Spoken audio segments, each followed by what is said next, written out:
ইমানের দৌলত যদি তোমার থাকে রে মুসলমান, ওই দৌলত তোমার থাকলে আজরাইল তোমার কাছে চাইবার আসবো, রূহ নিতে পারতো না। বলে মায়া নবী কেন রূহ নিতে পারবে না? কারণটা জানতে চাই, আপনি বলেন না। আমার নবী কয়েকবার আজরাইল আইসা বান্দার বুকটার মধ্যে একটা থাবা দিব, বান্দার বুক দিয়া রূহটা বাহির করার জন্য।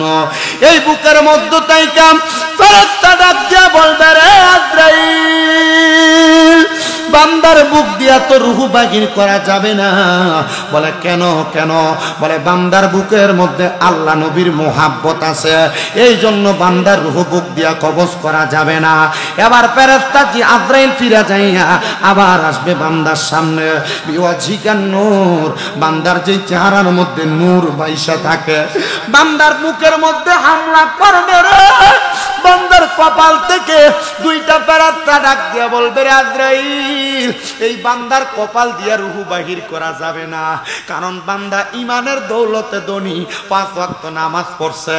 বান্দা কপালটা জমিনে লাগায়া আমার আল্লাহ তাআলার সেজদা দিয়া সুবহান রাব্বিয়াল আলা বইলা আমার মনিবের প্রশংসা করেছে।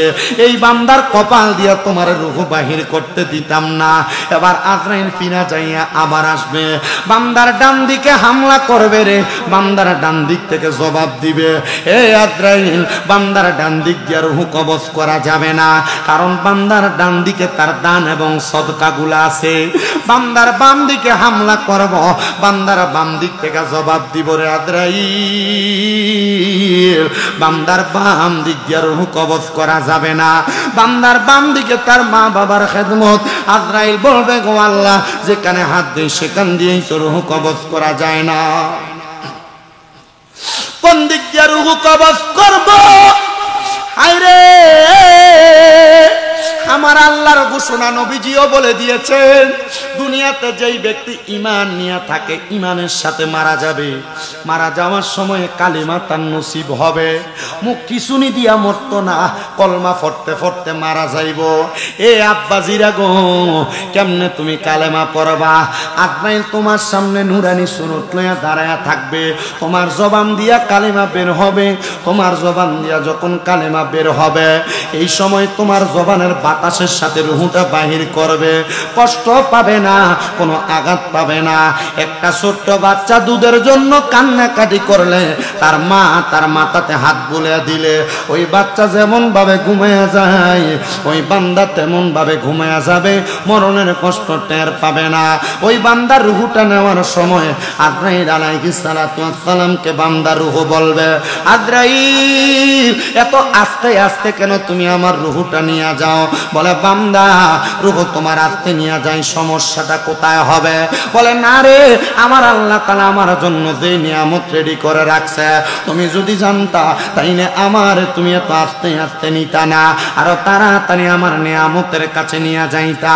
আইরে মুসলমান, যখন ওই বান্দার রূহটা নিয়ে যাওয়া হবে, প্রথম আসমানের সামনে গেলে অসংখ্য ফেরেশতারা আহলান ওয়া সাহালান মারহাবান দুয়ুফুল্লাহ, দুয়ুফুর রহমান বলে, আল্লাহর মেহমান বলে স্বাগতম জানাবে। সুবহানাল্লাহ ওয়াল হামদুলিল্লাহ, লা ইলাহা লা ইলাহা ইল্লাল্লাহ, লা ইলাহা ইল্লাল্লাহ, সুবহানাল্লাহ ওয়াল হামদুলিল্লাহ। আল্লাহ ছাড়া মাবুদ নাই, নবীজি ছাড়া উপায় নাই। আল্লাহ ছাড়া নবীজি, ওই নবীকে পাইতে হইলে, ওই নবীকে পাইতে হইলে কামেল ওলিদের দয়া চাই। সুবহানাল্লাহ, লা ইলাহা লাহ নামাজ রোজা চাই রহনা, কেহ মা বাবার খেদমত চাই রহনা। আমার নবীর দরুদ বইল না, পড়েন নবীর আমার নবীও তোমায় ভুলবে না লা ইলাহা লা ইলাহা আরে অনেক দূরে মদিনা আমরা কেমনে যাব জানি না বাইরার বাবারা মদিনা যাইতে চাই কি চাই না এ মুসলমান কেন মদিনা যাইবা জানো আল্লাহর নবীর ঘোষণা মান যারা কবরি ওয়াজাবাত লাহু শাফাতি ইয়াউমাল কিয়ামা নবী আমার বলে উম্মত দুনিয়ার জমিনের মধ্যে যেই ব্যক্তি আমি নবীর রওজা মুবারক একবার জিয়ারত করলো তার জন্য সুপারিশ করা আমি নবীর জন্য অত্যাবশ্যক হয়ে যায় আর নবী যদি তোমার জন্য সুপারিশ করে মরার পরে কবরে তোমার কোনো ভয় থাকবে না বলে হুজুর কেন গো কারণ নবীজি যদি সুপারিশ করে নবীর দোয়াটা আল্লাহ তাড়াতাড়ি কবুল করবে আমার নবীর একটা উপাধি হইল মুস্তাজাবাতুদ দাওয়াত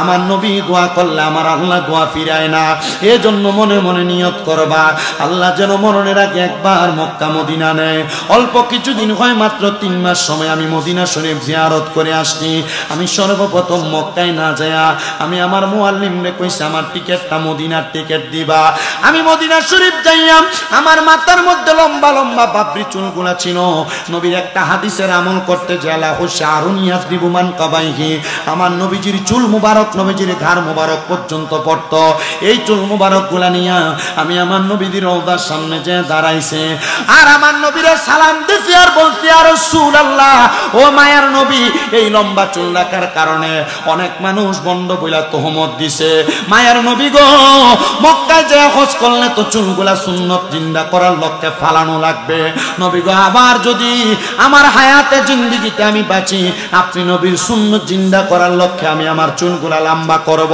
আমি 7 দিন পর্যন্ত আমার রাসূল পাকের রওজার সামনে দাঁড়ায়া দাঁড়িয়ে সালাম দিয়া যেই দিন বিদায় নিয়ে আমি মক্কার দিকে চলে যাব আমি আমার নবীজির রওজা মুবারকের দিকে প্রবেশ করেছি আমি প্রবেশ করে বললাম ইয়া রাসূলুল্লাহ যেই দিন আপনার ওই হাদিস শরীফটা পড়ছি আপনার রওজা জিয়ারত করলে আমার জন্য জান্নাত ওয়াজিব হবে নবী গো সেই দিন থেকে আমি মনে মনে নিয়ত করেছি আমি আমার মরণের আগে আপনি নবীর রওজা মুবারক আমি জিয়ারত করব কিন্তু আমার আল্লাহ তাআলা এত তাড়াতাড়ি যে আমার দোয়া কবুল করবে আমি বুঝতে পারি নাই গো নবীজি এখন আপনার রওজা মুবারক দেখে দেখে আমার মনের মধ্যে আরেকটা ইচ্ছা পোষণ করছি গো নবী মনের মধ্যে আরেকটা এরাদা করেছি আপনি নবীর মদিনা শরীফের সবুজ গম্বুজ এত সুন্দর আপনি নবীর রওজা মুবারকের সোনালী জালি দেখতে এত সুন্দর নবী আপনার রওজা মুবারক দেখে আমরা আইডিয়া করতেছি হয়তো আপনি নবীজি এর চাইতে সুন্দরের চাইতে সুন্দর সুন্দরের চাইতে সুন্দর কারণ আমার আল্লাহ তাআলা আহসানুস সূরাত আপনার উত্তম সুরত দিয়া বানাইছে ও মায়ার নবী গো মরণের আগে আপনি নবীর দিদার যদি আমি একবার পাই আমি পাগলার জীবনটা ধন্য হয়ে যাবে আমি আমার নবীর রওজার সামনে দাঁড়িয়ে দাঁড়িয়ে দোয়াটা করছি আরেকটা দোয়া করছি ও মায়ার নবী কত মানুষ মদিনাতে আসতে চায় তারা বাংলাদেশে টাকার জন্য হয়তো আসতে পারে না অনেকে মনে মনে এরাদা করে তারা সম্পদের জন্য আসতে পারে না নবী গো আপনার একটা উম্মতেরও আপনার রওজা মুবারক না দেখে মরণ দিয়েন না আর যদি রওজা না দেখে মরণও দেন নবীজি আপনি আপনার উম্মতের মরণের আগে একবার দিদারে মুস্তাফা নসিব কইরা আমি এই দোয়াটা কইরা আল্লাহর কাবা ঘরের গিলাফ ধরে ধরে দোয়া করছি আর ও আল্লাহ তাআলা আপনার কাবা ঘর এটা বড় মর্যাদাপূর্ণ জায়গা বাংলাদেশের মসজিদের ভিতরে এক ওয়াক্ত নামাজ পড়লে এক ওয়াক্তর সওয়াব হয় কিন্তু আপনার কাবা ঘরের সামনে আইসা এক ওয়াক্ত নামাজ পড়লে 1 লক্ষ ওয়াক্তের সওয়াব হয় মদিনা শরীফের ভিতরে এক ওয়াক্ত নামাজ পড়লে বান্দার আমলনামার মধ্যে 50,000 ওয়াক্তের সওয়াব হয় ও বাইরার বাবারা কোন দিন তুমি 1 লক্ষ ওয়াক্ত নামাজ পড়বা কোন দিন তুমি 50,000 ওয়াক্ত নামাজ পড়বা তোমার নামাজ কবুল হবে কিনা এটার গ্যারান্টি তো তুমি দিতে পারবা না কিন্তু মক্কা মদিনা যে নামাজ পড়লে কবুলিয়ত নামাজের সওয়াব হয় এবার আপনারা বলেন যে মক্কা মদিনা তো প্রশান্তির জায়গা তো নেক আমল করার জায়গা আমরা সবাই ওই শান্তির জায়গা মক্কা মদিনা যাইতে চাই কি চাই না আরে আমার বাবা ওই মদিনা শরীফের বাবু সালাম দরজা দিয়ে প্রবেশ করার সময় আমি কত মানুষকে দেখেছি নবীজি রওজা মুবারকের দিকে প্রবেশ করে একজন আরেকজনের সঙ্গে কথা বলে, কিন্তু দেখলাম তাদের চোখগুলা দিয়া বায়া বায়া পানি পড়ে।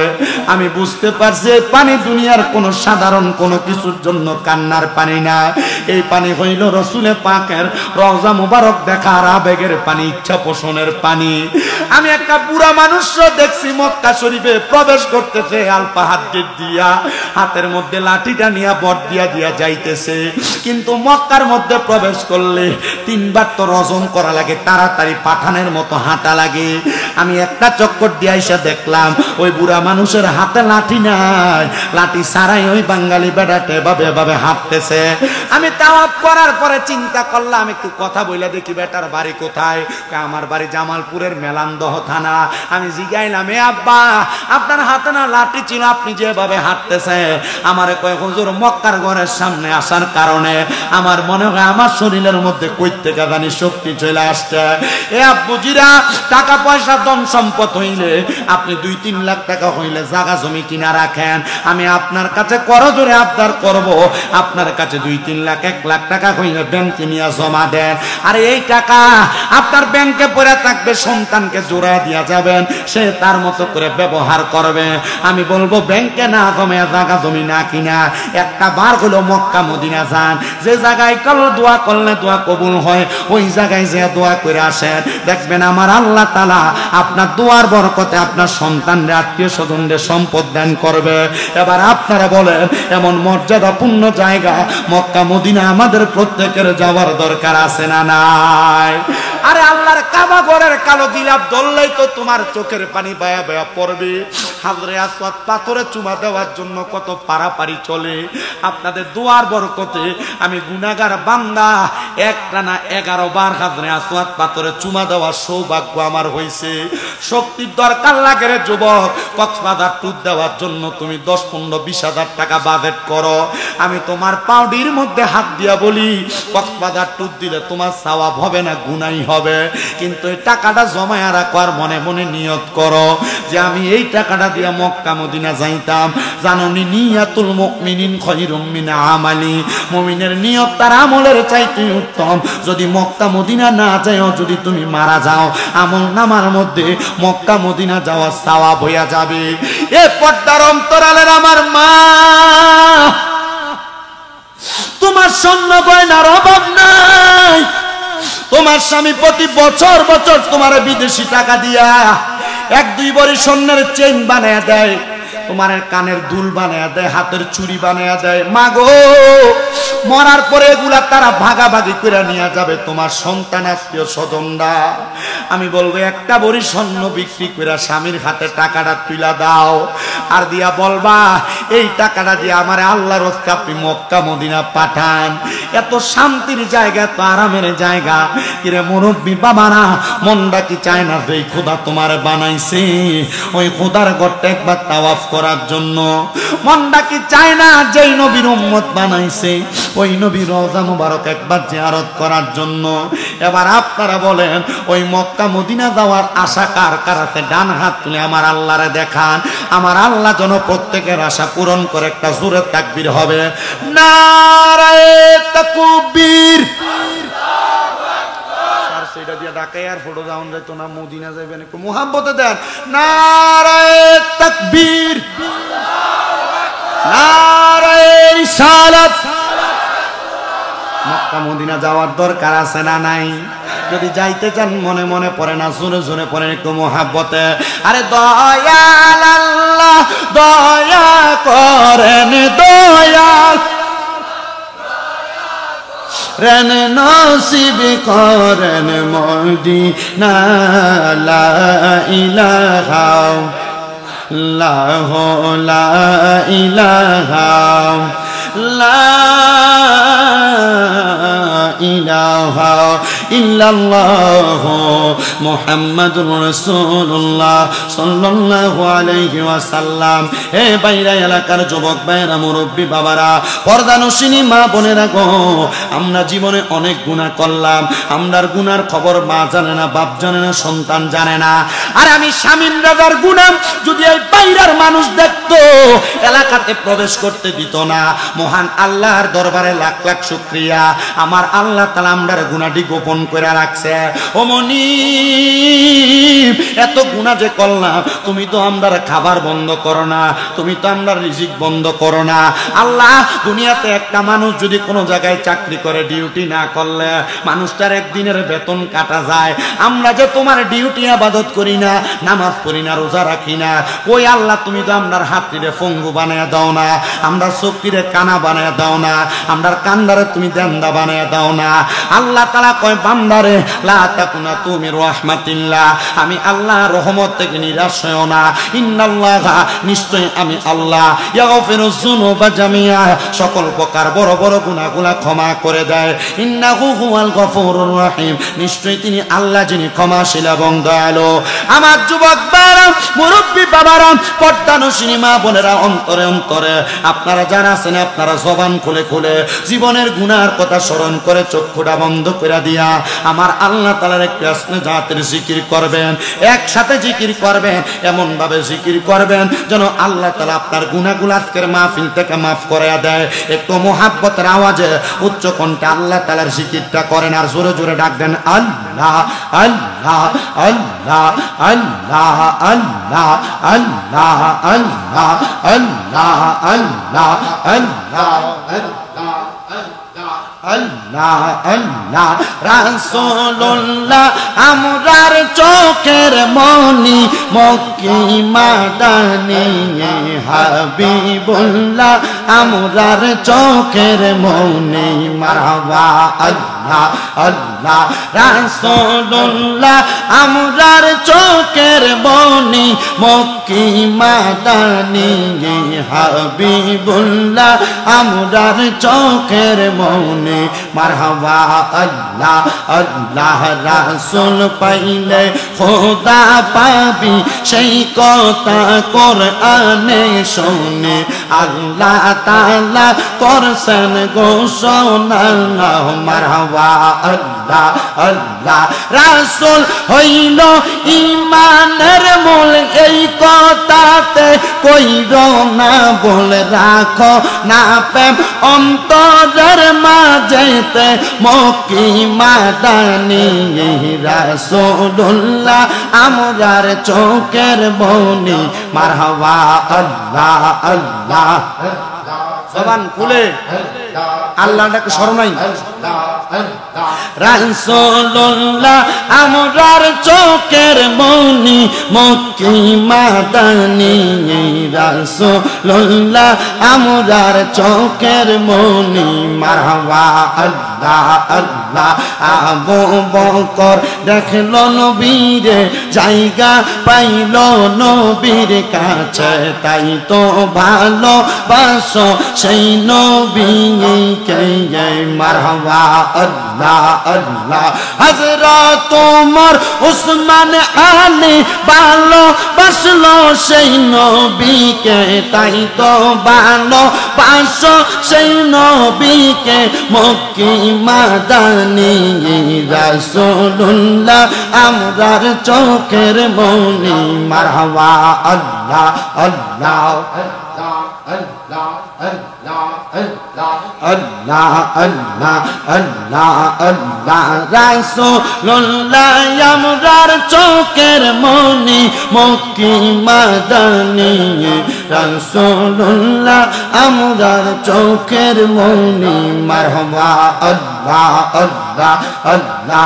আনাম পাতায় জানাম পাতায় কত পানি ঝরে, শেষ বিদায়ের গোসল দিব বড়ই পাতার জলে, মারহাবা আল্লাহ আল্লাহ।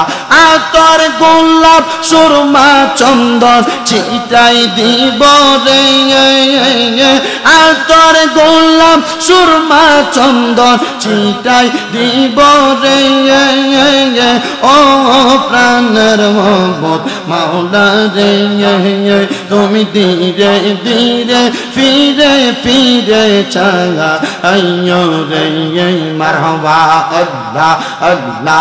তোমায় ডাক দিলে সরকার প্রাণে চাঙাই রে ও মাবুদ মাওলা রে তুমি ধীরে ধীরে ফিরে ফিরে চাঙাই রে মারহাবা আল্লাহ আল্লাহ আমার বিয়া যাত্রী আমি চারিজনারে দেখি আন্দার ঘরে নামাই দিয়া দিব আমায় ফাঁকি মারহাবা আল্লাহ আল্লাহ ওই কবরে নূরের নবী আইব রে হে ওই কবরে মায়ার নবী আইব রে ও প্রাণের মাবুদ মাওলা রে তুমি ধীরে ধীরে ফিরে ফিরে চাঙা আইয়ো রে মারহাবা আল্লাহ আল্লাহ আল্লাহ আল্লাহ আল্লাহ আল্লাহ আল্লাহ আল্লাহ আল্লাহ আল্লাহ আল্লাহ আল্লাহ লা ইলাহা ইল্লাল্লাহ মুহাম্মাদুর রাসূলুল্লাহ সাল্লাল্লাহু আলাইহি ওয়াসাল্লাম। একটা জবানও বন্ধ রাখবেন না। আপনারা বলেন আমরা সবাই জিকির করলাম কার? এ মুসলমান, ওই আল্লাহ তাআলার কালামে হাকিম কোরআন শরীফ থেকে আমি আপনাদের কাছে তিনটা আয়াতের খণ্ড বিশেষ তেলাওয়াত করেছি। যেই জায়গার মধ্যে আমার আল্লাহ তাআলা সুন্দর করে ঘোষণা করে, বান্দা আউযু বিল্লাহি মিনাশ শাইতানির রাজিম বিসমিল্লাহির রহমানির রহিম লা ইয়াস্তাউই আসহাবুন নারি ওয়া আসহাবুল জান্নাহ আসহাবুল জান্নাতি হুমুল ফাইজুন। আপনারা বলেন আমার আল্লাহ তাআলা কোরআনুল কারীমে যে আয়াতে কারিমাগুলো ঘোষণা দেয়, আল্লাহর কথাগুলো সত্য, মিথ্যা প্রমাণ করার ক্ষমতা কারোর আসেনি। আল্লাহ বলে, বান্দা জান্নাতি এবং দুজুকি, জান্নাতি এবং জাহান্নামীরা একরকম নয়। আল্লাহ কেন একরকম নয়?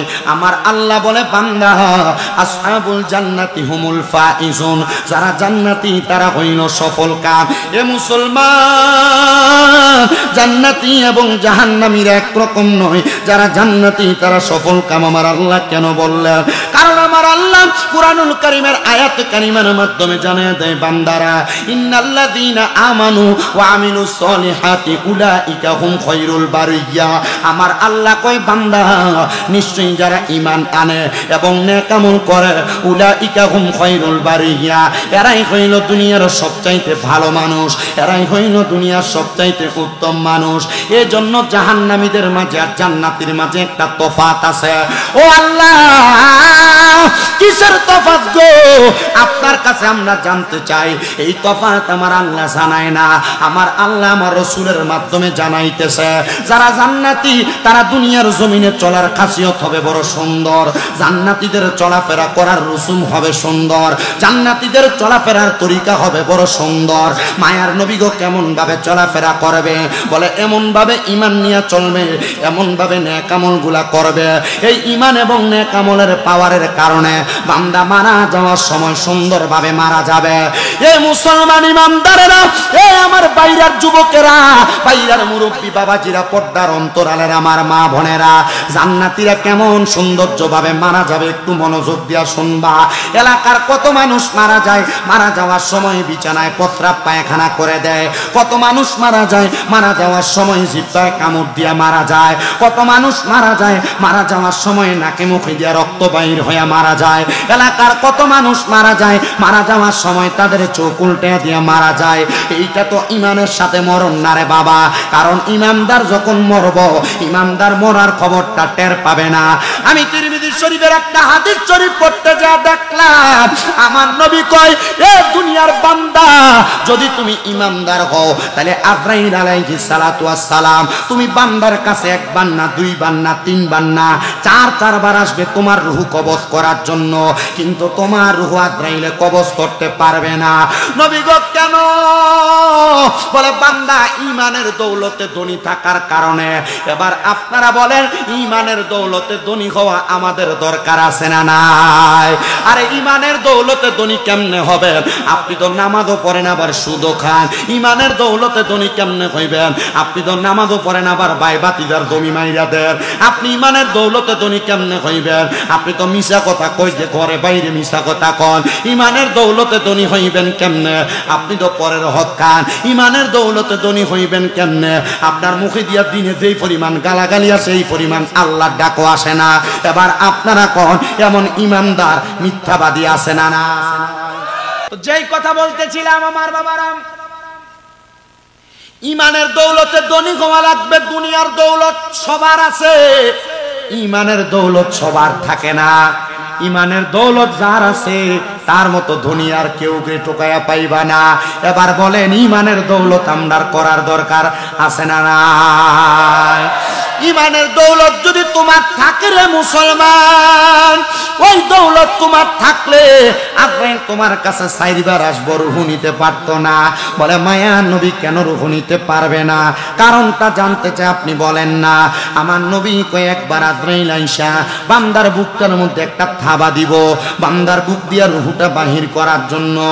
এই বুকের মধ্যে তাইকাম ফেরেশতা ডাক দিয়া বলবে রে আজরাইল, বান্দার বুক দিয়া তো রুহু বাহির করা যাবে না। বলে কেন কেন? বলে বান্দার বুকের মধ্যে আল্লাহ নবীর মোহাব্বত আছে, এই জন্য বান্দার রুহু বুক দিয়া কবজ করা যাবে না। এবার ফেরেশতা জি আজরাইল ফিরে যাইয়া আবার আসবে বান্দার সামনে। বিওয়াজিকান নূর, বান্দার যে চেহারার মধ্যে নূর বাইসা থাকে, বান্দার মুখের মধ্যে হামলা করবে রে।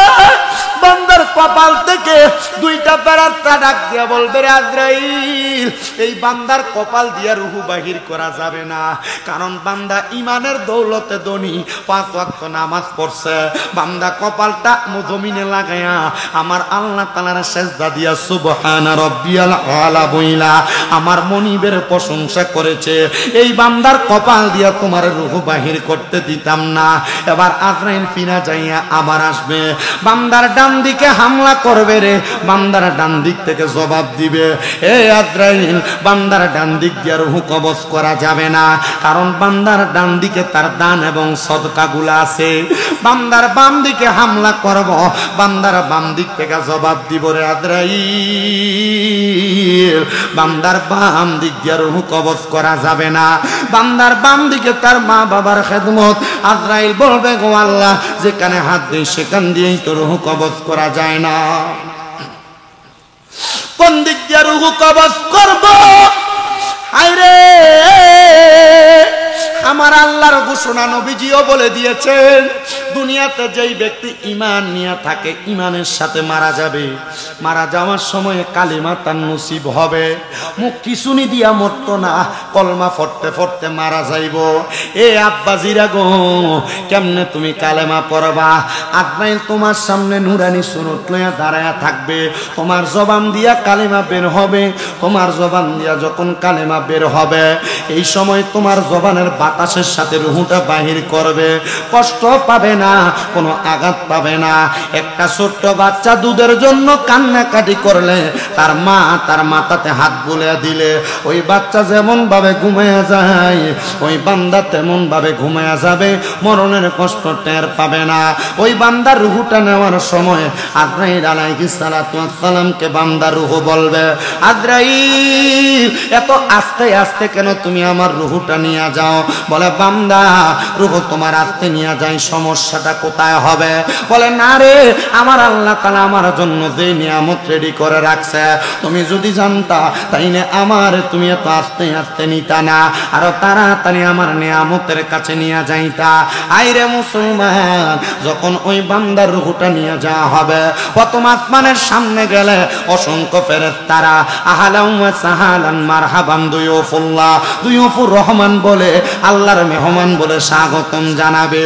ফেরেশতারা বলবে আজরাইল উপরে নিয়ে যাও, বান্দার রূহটা আলমে আরো হাতে সংরক্ষণ করো।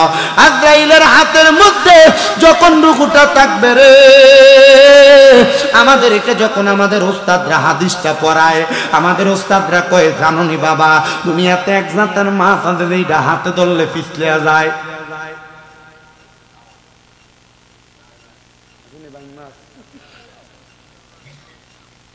বাইন্না হাতে ধরলে পিছলে যায়। ইমানদারের রূহটা আজরাইলের হাত থেকে এমন ভাবে পিছলে যাবে, আজরাইলের হাতে থাকতে চাইবে না। আল্লাহ তাআলার কাছে আজরাইলে নালিশ করে দিব, আল্লাহ ইমানদারের রূহটা তো আমার হাতে থাকে না, কি করব বলেন না। যাহাবি ওয়াল ফিদ্দাত দুইটা পাত্র আনবো, স্বর্ণ আর রূপার।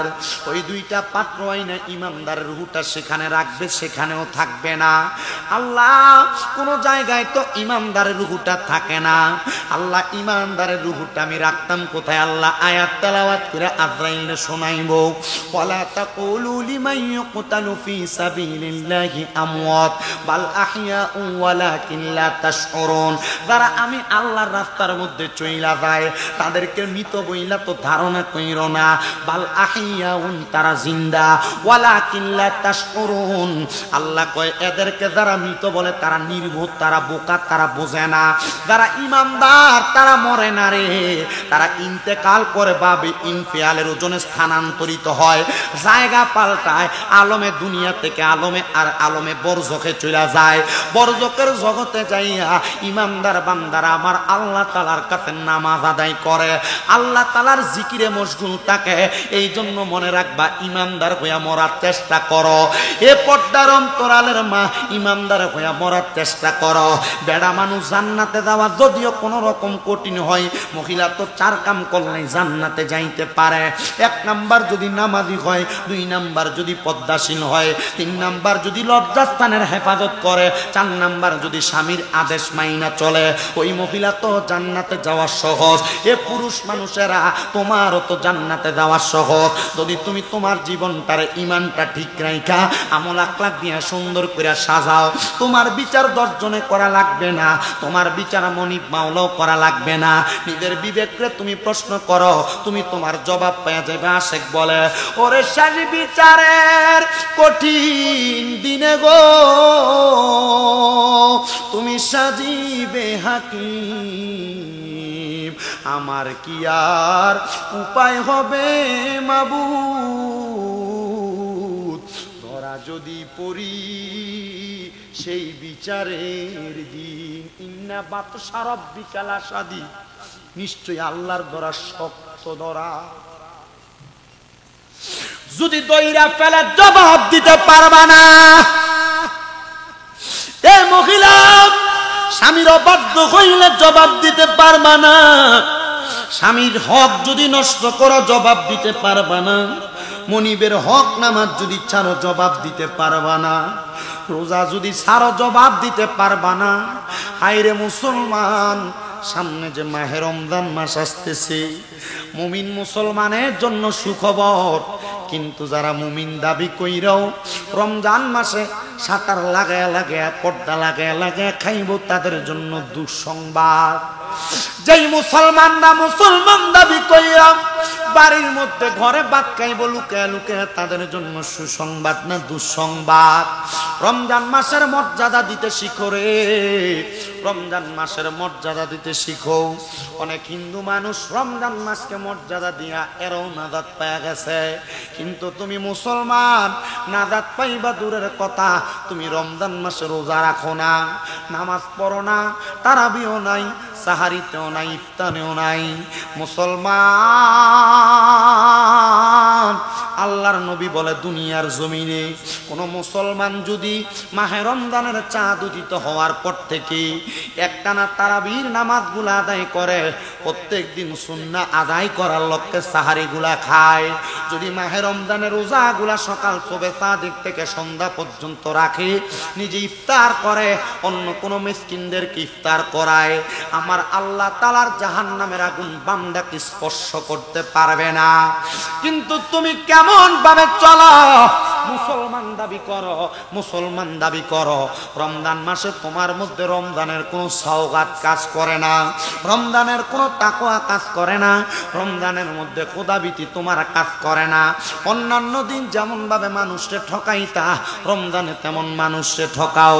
অন্যান্য দিন মানুষের সাথে যেমন মিথ্যা বলতা, রমজানে তেমন মিথ্যা বলো। অন্যান্য দিন যেমন ভাবে তুমি মানুষের সাথে খারাপ ব্যবহার করতা, রমজানে তুমি এমন ভাবে করো। অন্য অন্যান্য দিন যেমন ভাবে নামাজ পড়তে না, রমজানে এমন নামাজ পড়ো না।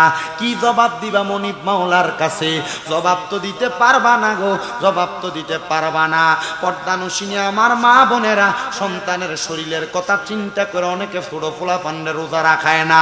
না গো মা, এই সন্তান তুমি মারে অপরাধী বানায় দিব আল্লাহর কাঠগড়ায়। না রে বাবা, এই সন্তান তোমারে অপরাধী বানায় দিব আল্লাহর কাঠগড়ায়। যদি আমার মনিব মাওলার কাছে নিজেকে পুত এবং পবিত্র করতে চাও, মাহে রমজানটারে সম্মান করবা, মাহে রমজানটারে ইজ্জত করবা। মাহে রমজানের ইজ্জত এবং সম্মান যদি করো, আল্লাহ তাআলা তোমারে মাফ করবে।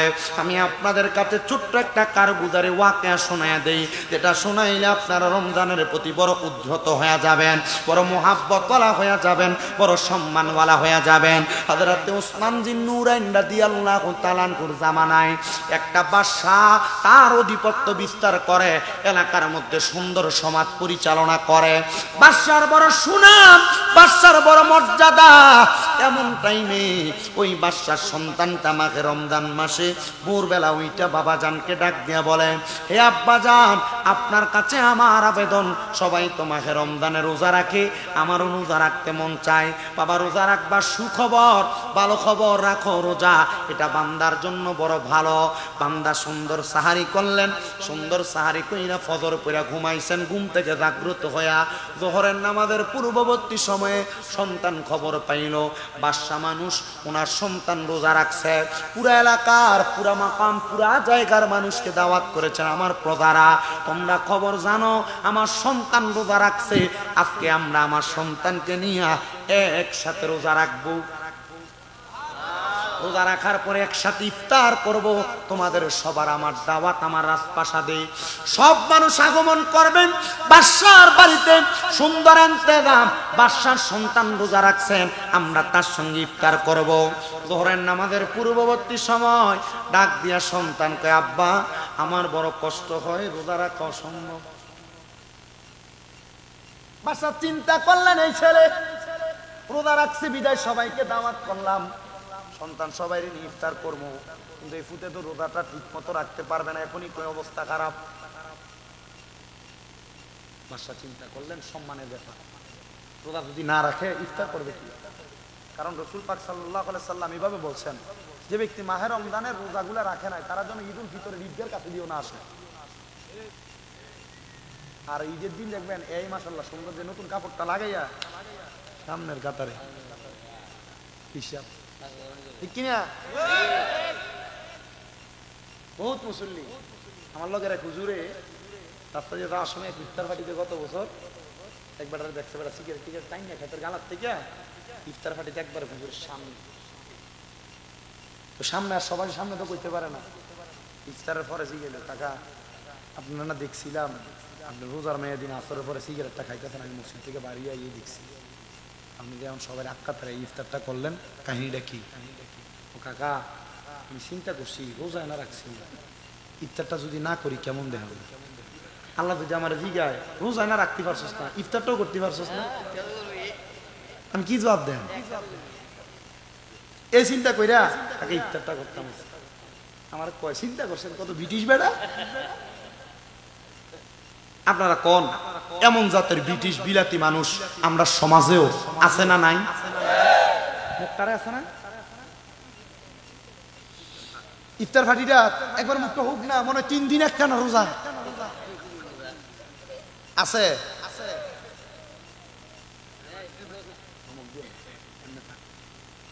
চাইলে মোটামুটি খাবার বহুত পোলা পান রে, মুরব্বীরা মসজিদে বাচ্চারা গেলে ধমক দেয় যে পোলা ডরে মসজিদে যায় না, চিন্তা করে বেড়া আমার দমকা যাইতাম না মসজিদে, ঠিক আছে নি? এমন টেট্টা মার্কা বুড়ো এলাকায় আছে না নাই? আব্বা পোলা ফাইন দমকাই না, পোলা ফাইন যদি শেষদাত গেলে আপনি ভিডিওর উপর একটা বইও থাকে মনে করবেন এটা আপনার লেগে ভালো খবর। রসুলে পাকের ঘোষণা, যদি তোমরা শেষদায় যাওয়ার পরে তোমাদের পেছনে বাচ্চাদের কিচির মিচির আওয়াজ না শুনতে পাও, তোমরা মনে করবা তোমাদের সামনের ভবিষ্যৎ বড় খারাপ।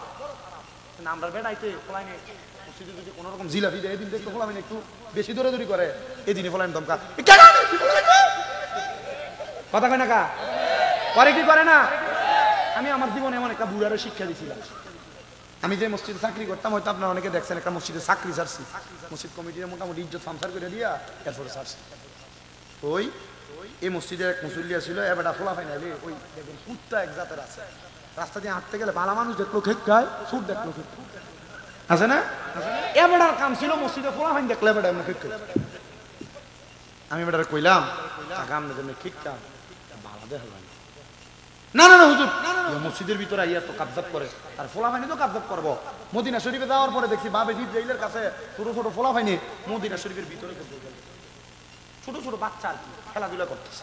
আর তার দেখছি কোরআন শরীফ পরে ওস্তাদ বসে রয়েছে, কোরআন শরীফ কতক্ষণ পড়লো, পরে দেখলাম শুইছে লম্বা হায়ের উপর ভাড়া দিয়ে কোরআন শরীফটা বুকের উপরে দিয়ে ভাড়া লড়াইতেছে। এইটাই না আদর্শ। বাচ্চারা যদি আমি দমক দেই, মিডিল ইস্টের বিভিন্ন দেশে বিভিন্ন জায়গায় বাচ্চাদেরকে মসজিদে পড়ালেখা, ঘুমানো, খেলাধুলার জায়গা মসজিদের বারান্দা বিভিন্ন জায়গায় করে দিয়ে রাখছে, কথা কয় না। আর আমরা মসজিদে নামাজ শেষ তালা, কথা কয় না তো, ঠিক কিনা? আমি কইলাম তো একদিন এক লোক আমার মুসল্লি ছিল, সরকারি চাকরি দিয়ে বৃহস্পতিবার রাত্রে আইতো, শনিবার আবার চলে যেত বিকালে। এর যতদিন এলাকায় থাকতো বাচ্চাটারা নিয়ে মসজিদে আইতো না, আমরা বেড়াইতে ফুতের লয়ে মসজিদে না, নিজেও করে না ফুতেরও নেই, ঠিক কিনা? আপনি ঠিক কইতেন না, কারণ মারিদ বাড়ি দিলে গুণাগার সাথে দু সামনে আপনি কইবেন কেন? আপনি নিজেও পড়েন না, ফুতেরও না, আমাদের কথা কইতে পারেন না, ঠিক কিনা? এটাও ঠিক। আমি কইলাম এই বাচ্চা নিয়ে আসাতে বাচ্চা দৌড়াদৌড়ি করে, মুরব্বী তার ধমক দিচ্ছে, এই এটা কেডা আনে মসজিদে? আমি মুরব্বীরে কইলাম এই আপনি আর কোনোদিন কোনো বাচ্চার ধমক দিবেন না। তারা একবার খুব গোমরা, আগে সালাম টালাম দিত, সালাম দেন ওই যে ধমক দিয়েছি আর সালাম দেন। পরের সপ্তাহে এই লোক বাচ্চা নিয়ে মসজিদে আইসেনি, ফোলার বাপে মসজিদে নামাজ পড়ে আসরের ওয়াক্তে এই ফোলা পিছনে ফসাব করছে, ফসাব করে বাথরুম করছে, ফসাবের বাথরুম দিয়ে মিললে নরম হয়ে থাকে না, ফোলা বাথরুম করে এটা আতাইতেছে। আচ্ছা কোন কেমন লাগে এটার পরে? এবার এই বুড়া বেড়া আর কিছু কয় না, বেড়া সুপ অন্যান্য 3-4 জনে কয় কিন্তু আমি ফোলা ফান্ডিয়া দিন আমাদের কি বোঝা? এবার হে বুড়া এবার ঠিক আছে, ঠিক আছে, এটা যখন কইছে আমি সুন্দর মতো আমার মসজিদের খাদেম এরা কইলাম যে বালতিটা আননে এই সব দি মুসল্লির সামনে আসরের নামাজের পরে আর মুনে তথ্য দিতি দিয়ে তারা থাকতে, কারণ তারা যাই গেলে করলে তারা বুঝতো না, তারা থাকতেই নিজের হাতে কোষ করে বুড়িয়ার মুখে লইয়া বালতি দিচ্ছে, আবার কোষ করে লইয়া দিচ্ছে দিয়া মশা দিয়া আমি ফোলার বাপেরে কই দিচ্ছে আপনি প্রত্যেক দিন ফোলাটার মেশিন। কারণ কি? কারণ এই বাচ্চা মসজিদে বাহর লগে আইতে আইতে আইতে আইতে যখন শিখবো তখন এই বাচ্চা আস্তে আস্তে নামাজ দিয়ে দেবে। আপনি নিজেও নেন না মসজিদে, পোলো নামাজ পড়ে না, আপনিও পড়েন না, পোলারে পড়ার কথা কইতেও পারেন না, কারণ আপনি পড়লে না পোলারে পড়ার কথা কইতেন, ঠিক না? আল্লাহ আমরা বুঝার তৌফিক দিক, আমিন কোন। মুরব্বিরা বাচ্চাদেরকে মসজিদে ধমকায়েন না। এলাকার যুবক যারা আছেন আপনাদের কাছে আবদার, এক ডিব্বা চকলেট কিনা 100-150 টাকা 120 টাকা নিবে এক ডিব্বা চকলেট, ইমাম সাহেবের কাছে দিয়ে রাখেন, হুজুর ফোলা ফাইন আইলে একটা একটা করে চকলেট দিয়ে, এই ফোলা চকলেটের লোভ হইলো মসজিদে যাইবো, এই লোভে লোভে যখন মসজিদে যাইবো এরপরে এই সন্তানটারে নামাজি বানানো যাইবো। আল্লাহ কবুল করো, আমিন কোন। আপনাদের বাড়াইতে হুজুরেন না, আপনার মা মরলে বাপ মরলে দোয়া করান। আমি আমরা বাড়াইতে কইলাম এই হুজুর অসুবিধা আছে নাকি? আপনি বাড়াইটা হুজুর দিয়া জানাজা পড়ান। কি রে আল্লাহ রাসূলের না কথা, কোন সন্তানের মা বাপ মারা যাওয়ার পর ওই সন্তান যদি মা বাপের জানাজা পড়ায় সালাম ফিরানোর আগে মা বাপের জীবনের গুনাহ মাফ। কি রে আপনার মনটা চায় না পুত্র আপনার জানাজাটা পড়াক?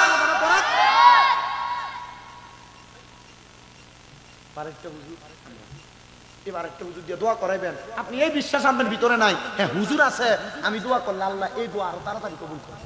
হুজুরারে নাই কি লেগা? কারণ আল্লাহ উলামা ওয়ারাসাতুল আম্বিয়া, নবীদের ওয়ারিস, এরা দোয়া করলে এর ভিতরে কোনো খুঁত থাকে না, বেশিরভাগ এরা দোয়া করলে দোয়াটা কবুল হয়। এর লাগে না হুজুর লইয়া যায়। আর আপনি হুজুরে কতক্ষণ পাইবেন? হুজুরে জোহর ফজর থেকে জোহর, মনে করেন আমরা হুজুরা নর্মাল হয়ে গেছি, 5,000 কি তো হুজুরে ফেরে থাকে, কিন্তু হুজুরে বোঝে না যে ফজর থেকে জোহর পর্যন্ত আরেকটা কাম যদি করেন যে মোটামুটি ভালোই হইব, ব্যবসা বাণিজ্য করলো ভালো, কিন্তু না হুজুর ফেরে থাকে। আপনি মনে হচ্ছেন লাভারি হুজুরটা ফেরে রয়েছে, ধরবে বেটা আমার মতো হুজুর হইলে কত মুসল্লি সেটা করছি আমি আমার জীবন। আমরা এলাকার মসজিদের হুজুর দমক একটা দিলে ছায়া থাকে না, কিছু কয় না।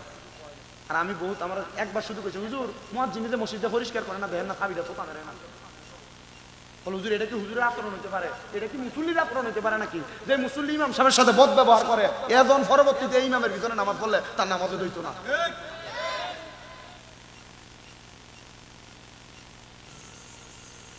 আপনার এলাকার ইমাম সাহেবের লোক আমার যোগাযোগ নাই বাবা, আল্লাহর কসম, এখন আমার হিকেও দিচ্ছে না। আমি চিন্তা করি মাঝে মাঝে বহু মসজিদ কমিটি জালেমের কাতারে থাকবে, কি লেগা বেতন দেয় 6,000, দমক দেয় 6 লাখ টাকা, বেতন দেয় 8,000 টাকা, দমক দেয়। এই এর বিবেক নাই তো? আর দৈনিক একটা লোক যদি মানি কাটে এর বেতন 500 টাকা, আপনি বেতন দেন 6-7 হাজার টাকা। এর লেগে চিন্তা করছি মসজিদ কমিটির যদি আল্লাহ কয় তুই যে হুজুর করে খাড়াইলি সারাদিন তোর বাড়িতে আসিল, তোর মসজিদে চাকরি করছে, বেতন 6,000, 3 মাস ভাই মুক্তবে চান্দা 6,000 টাকা লেগে গেলে তোর ভাই 3 মাস যাওয়ার লাগে। কয়টা কথা কনা এই কথা কন না কা? আমি এর লেগে চিন্তা করি বহুত মসজিদ কমিটির ধরা খাইলে আল্লাহর কাছে। কমিটি অনেক সোজা না, আল্লাহ আমরা বোঝার তৌফিক দিক, আমিন কোন। আমরা চলাফেরাটা ঠিকঠাক করতে হইব, ঠিকঠাক করার দরকার আছে না নাই? আমার কোনো এলেম কালাম নাই রে বাবা, আমি যে কথা কইতেছি বাস্তবসম্মত কিছু কথা কই, মানুষ আমার এর লেগে দাওয়াত আলহামদুলিল্লাহ কর। এই মাত্র কামেল প্রথম বর্ষে এবার পরীক্ষা দিব, দ্বিতীয় বর্ষে উঠামু, এরপরে কুমিল্লা ইউনিভার্সিটি বাংলা অনার্স চলতেছে ফাইনাল ইয়ার, মোটামুটি পড়ালেখা এটা দিয়ে চলে। তবু যদ্দূর করতেছি এর দূরে আলহামদুলিল্লাহ আদায় করি, আল্লাহ কবুল করুক, আমিন কোন। আরো জোরে কোন আমিন। এ মুসলমানেরা, সন্তানদেরকে রোজা রাখাইবেন, সন্তানদেরকে ইবাদতের প্রতি আকৃষ্ট করাইবেন, নিজেও করবেন, করার দরকার আছে না নাই? বাসার ফুতে ডাক দিয়া কয় আব্বা রোজারে রাখছি, জোহরের আজানও তো এখনো দেয় নাই, রোজাটা রাখা আমার লেগে বড় কষ্টকর হইতেছে।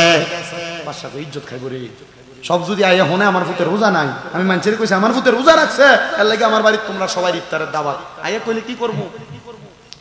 বাসার উচিত ডাক দিয়া কয় হুজুর আপনি আমার অনুমতি দেন, আপনার অনুমতি পাইলে আমি আপনার সন্তানটার রোজাটা সন্ধ্যা পর্যন্ত রাখানোর ব্যবস্থা করব। বলে কিভাবে?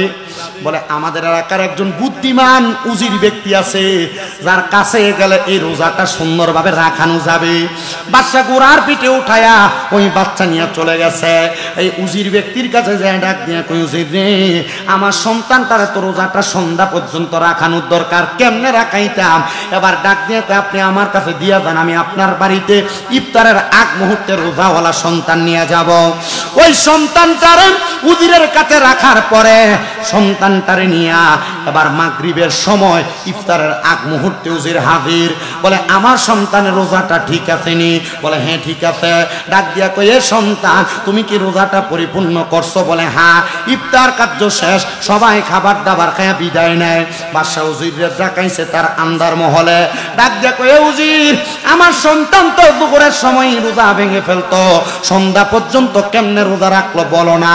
ডাক দিয়া কয় এ বাদশাহ আপনার সন্তানকে আমার বাড়িতে নিয়া আমি একটা সুন্দর পাত্রের মধ্যে, আমি পাত্রটার মধ্যে একটু পানি নিছি, পানি নিয়া এই পানির মধ্যে একটু তেঁতুল দিয়া তেঁতুলটারে মাখাইছি, আপনার সন্তানকে সামনে বসাইছি, তেঁতুলের মধ্যে কিছুক্ষণ পরে পরে একটু লবণ একটু মরিচ ছিটকে দিছি, আমি এটা মাখায়া মাখায়া আপনার সন্তানকে আসর পর্যন্ত রাখছি। আসরের পরে আপনার সন্তানটাকে আমার গোড়ার পিঠে চড়ায়া পুরা এলাকা দেখাইছে, ইফতারের আগ মুহূর্তে আপনার সামনে আনছে। বলে আনছো তো কথা সত্য, আমার সন্তানের রোজাকে এখনো বিরাজমান। ডাক দিয়া কই বাদশা চিন্তা করবেন না, আপনার সন্তানের রোজাটা কষ্ট কইরা হইল একটা রোজা আমি বান্দারা খাইতে পারছি। ও মা বোনেরা, পুতের শরীর নষ্ট হইয়া যাইব এই কথা চিন্তা কইরা পুতের রোজা রাখায় না, জিয়ের শরীর নষ্ট হইয়া যাইব এই কথা চিন্তা কইরা রোজা রাখায় না। আর শরীর যেই দেখো যে হায়াত দিছেন আল্লাহ, ওই আল্লাহ তো বাঁচায় রাখবো এই কথা চিন্তা না কইরা রোজা রাখায়ও না, এমন কর্ম কইরো না। আরে আমরা ছোটবেলায় আমরার মার আমরারে নিজেই তো কইতো, বলে সন্তান রোজা রাখো রাখো, আমি তো পারি না, বলে অর্ধেক রাখ জোহর পর্যন্ত। অর্ধেক রোজা কি রোজা? তো 2 দিন অর্ধেক অর্ধেক করে থাকলে একটা, আসলে কি রোজা হয়নি? এটা হলো বাচ্চারা রোজা রাখার অভ্যাস করানো। বললাম এনে কইয়ান বলে অর্ধেক রোজা রাখ, সকাল থেকে দুপুর পর্যন্ত না খেয়ে থাকলে তখন অভ্যাস হইব, এরপরে এটা পর্যন্ত থাকতো, এরপরে এটা মাগরিব পর্যন্ত থাকতো। অর্ধেকটা রোজা না জায়েজের ফতুয়া সব জায়গায় চলে না, কথা কই না কা? না জায়েজের ফতুয়া সব জায়গায় চলে না। মাঝে মাঝে কোনো না জায়েজ জিনিসে কোনো ভালো কাজ সম্পাদন করানোর লাগা এটারও কোনো জায়গায় জায়েজ করানো লাগে। কথা কয় না কা? আল্লাহ আমরারে বোঝার তৌফিক দান করুন। জোরে কোন আমিন, আরো মোহাব্বতের আওয়াজে কোন আমিন। এই জন্য যারা রোজা রাখবা না, যারা বেরোজগার থাকবা, যারা পরের হক মাইরা খাইবা, আজকের ওয়াজের পরেও যারা মিছা কথা কইবা, যারা নামাজ ছাড়বা, তোমরার মরার সময় কেমন অবস্থা হইব সেই কথা বলে ওয়াজটা শেষ করতাম। আপনারা শেষ পর্যন্ত একটু মনোযোগ দিয়ে শুনবেন। তার আগে মোহাব্বতের আওয়াজে একটু দুরূদ শরীফ পড়েন। আল্লাহুম্মা সাল্লি আলা মারহাবা মারহাবা ওয়া আলা আলি সাইয়্যিদিনা। বেলা যখন শেষ হইবে পারের তরি থাকে না, সময় থাকতে মুর্শিদ ধরে জীবন করো সাধনা। আল্লাহুম্মা সাল্লি মারহাবা মারহাবা। সুন্দর করে পড়ো। মুহাম্মদ ওয়া আলা আলি সাইয়্যিদিনা। আরে মুমিনের কাছে তো আজরাইল আসছিল 4 বার, কিন্তু কোন বেঈমান বেআমল বেরোজগার বেনামাজি হারামখোরের কাছে আজরাইল আসার আগে আমার আল্লাহ তাআলা একটা ফেরেশতা পাঠাইয়া দিব। ওই 2 জন ফেরেশতা পাঠাইবো, যে ফেরেশতাদের চোখগুলো হবে নীল রঙের। ওই আযাবের ফেরেশতারা যখন বান্দার সামনে দাঁড়াইবো, বান্দা ওই ফেরেশতাদের ভয়ঙ্কর চেহারাটা দেইখা বান্দা ভয়ে বিছানার মধ্যে প্রস্রাব পায়খানা করে দিবে। হায়রে বাবা, বিছানার মধ্যে শুধু প্রস্রাব পায়খানা করবে না, বান্দা বিছানার মধ্যে প্রস্রাব পায়খানা করার পর এবার আজরাইল বান্দার সামনে আসবে, বান্দারে হামলা করবে রূহটা কবজ করার জন্য। বান্দা আজরাইলকে বলবে, রে আজরাইল, আমার এখনো মৃত্যুর জন্য সামান রেডি করা হয় নাই, আমারে ছাড়ো। ওই সময় বান্দার জিহ্বাটা দাঁতে দাঁতে কামড় করে আটকায়া যাবে, মানে বান্দা জিহ্বায় কামড় দিয়া মারা যাবে। বান্দা তার চোখের ইশারা দিয়া বোঝানোর চেষ্টা করবে, কিন্তু বান্দার চোখগুলা তখন কপালের দিকে ফিরা যাবে, উল্টেয়া যাবে। এবার আজরাইলে যখন বান্দার রূহটা কবজ করার জন্য বান্দার বুকের মধ্যে থাবা দিব, ওই বান্দার বুকের মধ্যে এমন থাবাটা দেওয়ার সাথে সাথে বান্দার মনে হবে সমস্ত পৃথিবীর বড় বড় পাহাড়গুলা মনে হয় বান্দার বুকের মধ্যে চাপায়া দেওয়া হয়েছে। হায়রে মুসলমান, হায়রে আমার বাইরে এলাকার বাবারা, পর্দার অন্তরালের মা বোনেরা, বান্দার রূহ যখন নিয়ে যাবে এমন মনে হবে একটা জীবিত বকরিকে লটকে দিয়া, ছাগলরে লটকে দিয়া শরীরের চামড়াটা টাইনা টাইনা চিরা ফেললে ওই বকরির যত কষ্ট হবে। একটা বান্দা যদি বেআমল হয়, বেনামাজি হয়, বেরোজগার হয়, হারামখোর হয়, বান্দার রূহটা কবজ করলে বান্দার এমন কষ্ট হয়ে যাবে। শুধু কষ্ট হবে না রে মুসলমান, শুধু কষ্ট হবে না, বান্দার রূহ কবজ করার পরে আজরাইল আলাইহিস সালাতু ওয়াস সালাম একটা কাপড় দ্বারা তার নাকের মধ্যে এমন ভাবে আবদ্ধ করবে, রূহ ডাক দিয়ে বলবে, রে আজরাইল, আমার এত তাড়াতাড়ি সামনে নিয়ে যাইও না। যদি তুমি জানতা আমার আল্লাহ তাআলা আমার জন্য কত যন্ত্রণাদায়ক শাস্তি রেডি করে রাখছে, তাইলে তুমি আমার আরো আস্তে আস্তে নিয়ে যাইতা। রূহুরে যখন প্রথম আসমানে নিয়ে যাওয়া হবে, অসংখ্য ফেরেশতারা দাঁড়ায়া দাঁড়ায়া ওই রূহুর দিকে থু থু করে থুতু নিক্ষেপ করবে। হায় রে, এমন নালতের জীবন তোমার, লানতের জীবন তোমার, তোমার রূহুর দিকে থুতু নিক্ষেপ করবে। আজরাইল বলবে, রে ফেরেশতার দল, তোমরা কেন বান্দার দিকে থুতু নিক্ষেপ করো? ফেরেশতারা ডাক দিয়া বলবে, বান্দা নামাজ না পড়তে পড়তে, আমল না করতে করতে, গুনাহ করতে করতে, বান্দা হারাম খাইতে খাইতে বান্দার রূহটা একটা দুর্গন্ধযুক্ত রূহ হয়ে গেছে। এই বান্দার রূহের দুর্গন্ধ আমরা সহ্য করতে পারি না।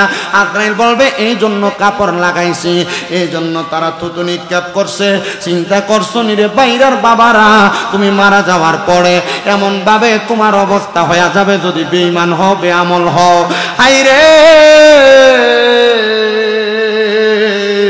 বান্দাটারে যখন উপরের দিকে নিয়ে যাবে, ওই বান্দার ঠিকানা হলো ফি নারি জাহান্নামা খালিদিনা ফিহা, চিরস্থায়ী বাসিন্দা বানায়া বান্দার জাহান্নামের মধ্যে রাখবে।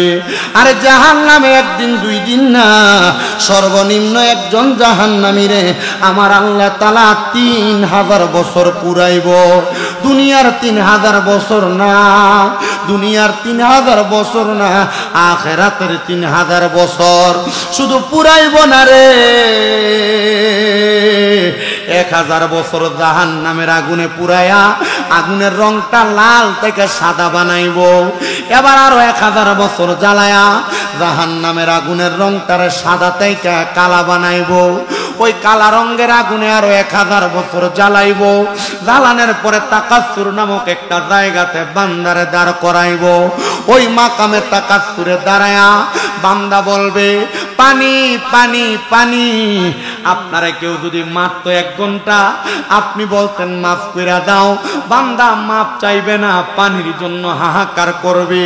মায়ার নবীরে সাহাবায়ে কেরাম বলে, নবী গো, পানি কি তারে দেওয়া হবে? বলে হ্যাঁ, পানি দেওয়া হবে। নবী কেমন পানি গো? আরে দুনিয়ার মিনারেল ওয়াটারের মতো পানি না, তোমারে পানি দেওয়া হবে অন্যান্য জাহান্নামীদেরকে জাহান্নামে পুরায়া যেই রক্ত পুষ গুলা হইছে, ওই রক্ত পুষ গুলার হাদিস শরীফে কয় তিনাতুল খাবাল।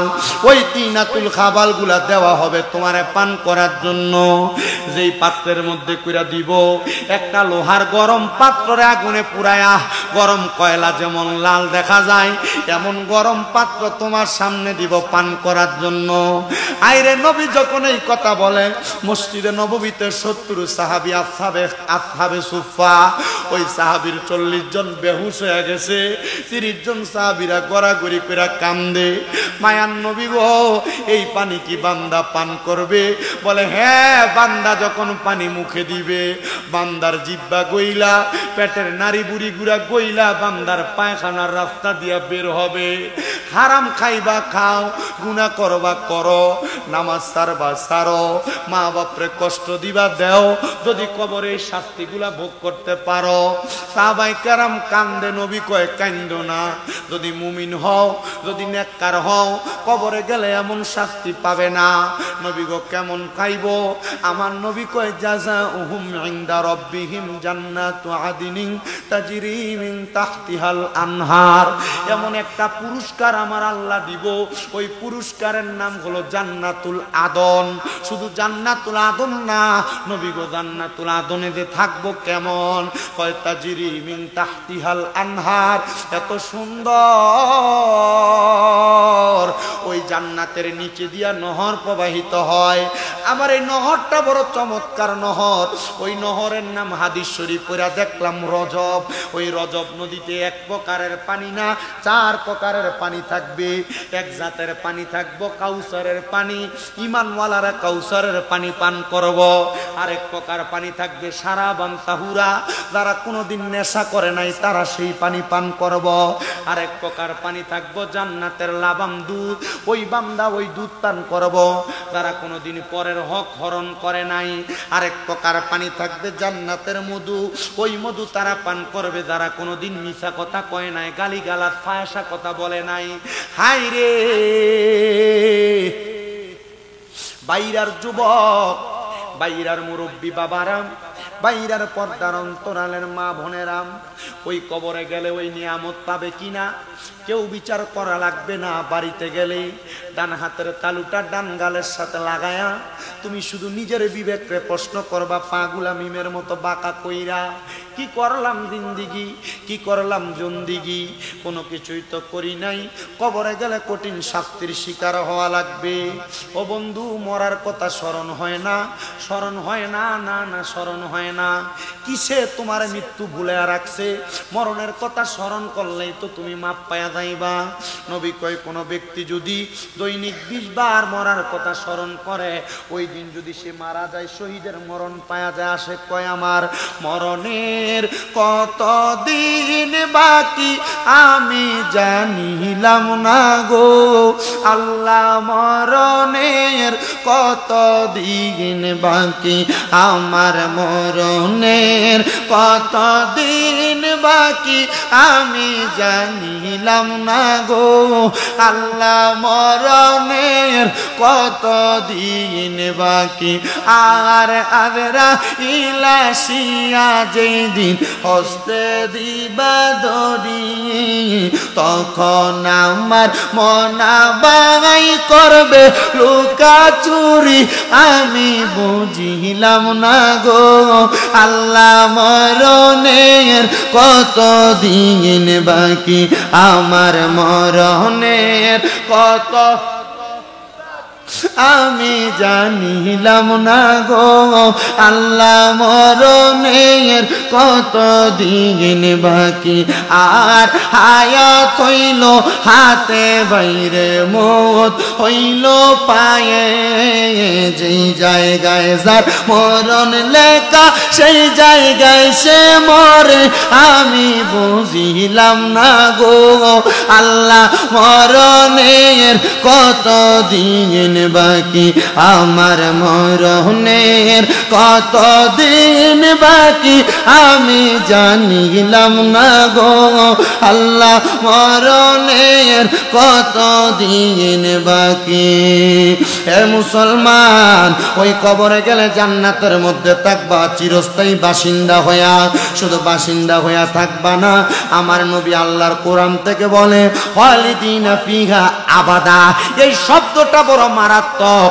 আবাদা শব্দ লাগায় কয় বান্দা শুধু জান্নাতে থাকবে না জান্নাত থেকে বের হতে চাইবে না নবী গো ওই জান্নাতে কে থাকবে কয় রাদিয়াল্লাহু আনহুম ওয়া রাদু আন যারা আমার আল্লাহরে খুশি করছে আমার আল্লাহ যাদের প্রতি খুশি হইছে তারাই ওই জান্নাতে থাকবে আল্লাহ তারা কারা আল্লাহ কয় যালিকা লিমান খাশিয়া রাব্বা তারা হইল যারা দুনিয়াতে আল্লাহকে সবচাইতে বেশি ভয় করে ও বান্দা আল্লাহকে খুশি করতে পারছো কিনা জানি না বলে হুজুর আমি নামাজ পড়ি আমি ইবাদত করি দান সদকা করি কিন্তু অনেক সন্তান আছে ঘরের ভিতরে আল্লাহরে অখুশি করে রাখছে তার মারে আঘাত দিয়া রাখছে তার বাপরে কষ্ট দিয়া রাখছে মা বাপরে ভাব দেয় না এমন ফুতেরও বাংলাদেশ অভাব নাই সন্তানকেও যদি মা বাপরে জুদা করে থাকো আলাদা করে থাকো তোমার বউ তোমার কথার কথাই কইছে তোমরা দুই তিন ভাই তুমি কিনলে একা ভাত খাওয়াও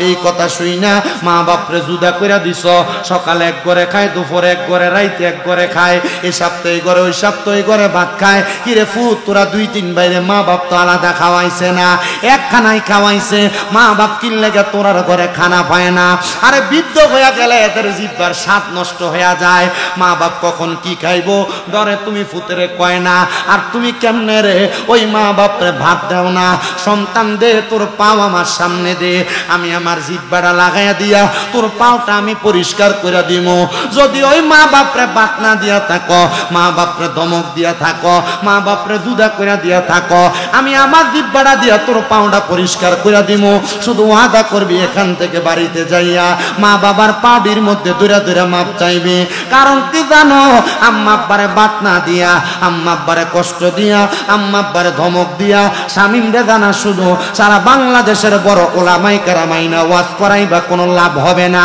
কারণ মা বাবা খুশি হইলে আমার আল্লাহ খুশি হয় মা বাবা বেরার হইলে আমার আল্লাহ বেদার হয় আল্লাহর নবীর হাদিস শরীফ নবী কয় রাদার রব্বি ফি রিদাল ওয়ালিদাইন সাখাতুর রব্বি ফি সাখাতিল ওয়ালিদাইন আম্মা আব্বার সন্তুষ্টিতে আমার আল্লাহ সন্তুষ্টি হয় আম্মা আব্বার অসন্তুষ্টিতে আমার আল্লাহ অসন্তুষ্ট হয় বান্দারে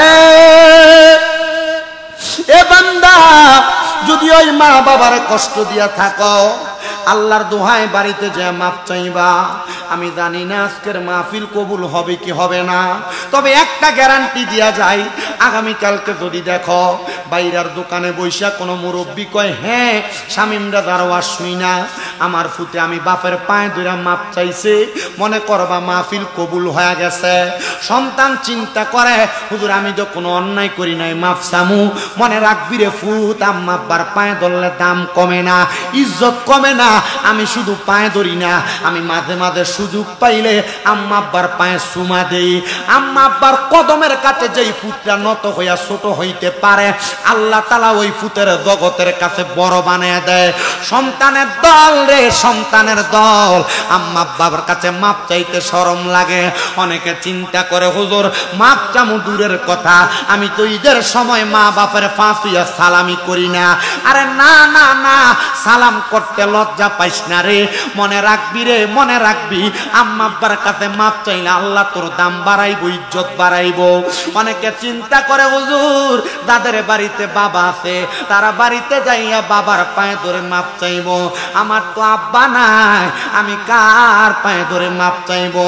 অনেকে চিন্তা করে, হুজুর যাদের বাড়িতে মা আছে তারা বাড়িতে যাইয়া মার পায়ে ধরে মাপ চাইবো, আমার তো মা নাই, আমি কার পায়ে ধরে মাপ চাইবো। সন্তান মা নাই, আব্বা নাই, একটু পরে আখিরি মুনাজাত হয়ে যাবে, আল্লাহর কাছে দোয়া করবা, রব্বির হামহুমা কামা রব্বায়ানি সগীরা। আমার নবী কয়, কোন সন্তানের মা মারা যাওয়ার পরে, বাবা মারা যাওয়ার পরে, ওই সন্তান যদি চোখের মনি কোঠার মধ্যে একটা মাছির মাথা পরিমাণ পানি চাইরা দিয়া কান্না করে, ওই পানি মাটিতে পড়ার আগে আমার আল্লাহ তার মা বাবার জীবনের গুনাহ মাফ করে দেয়। হায় রে সন্তান, কান্দ কিনা আমি জানি না রে সন্তান, কষ্ট কি লাগে না? মা জননী নিজে না খেয়ে তোরে খাওয়াইছে, মুরগি ডিমটা পাল্লা সিদ্ধ করে তুই ফুতেরে খাওয়াইছে, মা পানি বাতি খাইছে না, তুই স্কুল মাদ্রাসা থেকে আইলে পান্তা বাতি খাইলে তোর কলজা ঠান্ডা হইব, মা পানি খাইয়া সময় কাটাইতে তোর লেগা পান্তা ভাত রাইকা দিছে।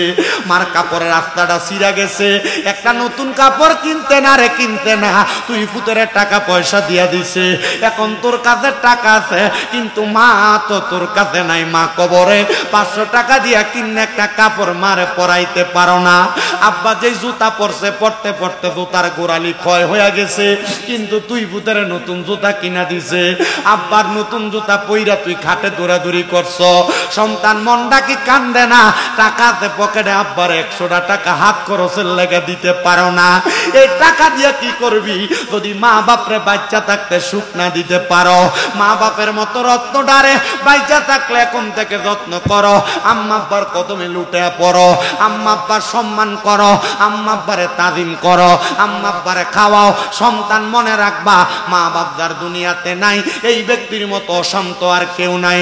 আশেক তো সুরে সুরে লিখতেছে, হায়রে বাবাকে তোমরা কাবা জানিও, মদিনা জানিও, মাকে যদি গো তারা বেঁচে থাকে। এদের মনে কষ্ট দিয়া মক্কা মদিনা গেল কাম হবে না।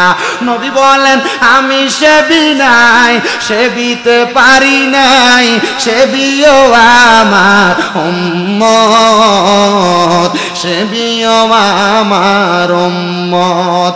বাবার মুখেতে মায়ের মুখেতে যে তুলে দেয় খানা, রাজি তাকে রাব্বানা। নবী বলেন, আমি করি নাই, করিতে পারি নাই, করিও আমার উম্মত, করিও পিতা মাতার খেদমত, পিতা মাতার খেদমত। এ সন্তান, আম্মা আব্বার খেদমত করে যা করো সফলতা পাইবা। এবার আপনারা বলেন, মহান আল্লাহর সন্তুষ্টির জন্য ওই মা বাবার খেদমতের দরকার আছে না নাই? আল্লাহ যেন রাহমাতুল লিল আলামিন নবীর উসিলায় আমাদের সবাইকে মা বাবার খেদমত করার তৌফিক দেয়, আর মরণের আগে বারবার মক্কা মদিনা যাওয়ার তৌফিক দান করে। যেই নবীজি আসলেন রহমত নিয়ে, আসেন সবাই তাজিমে সালাম দেই ওই নবীরে। ইয়া নবী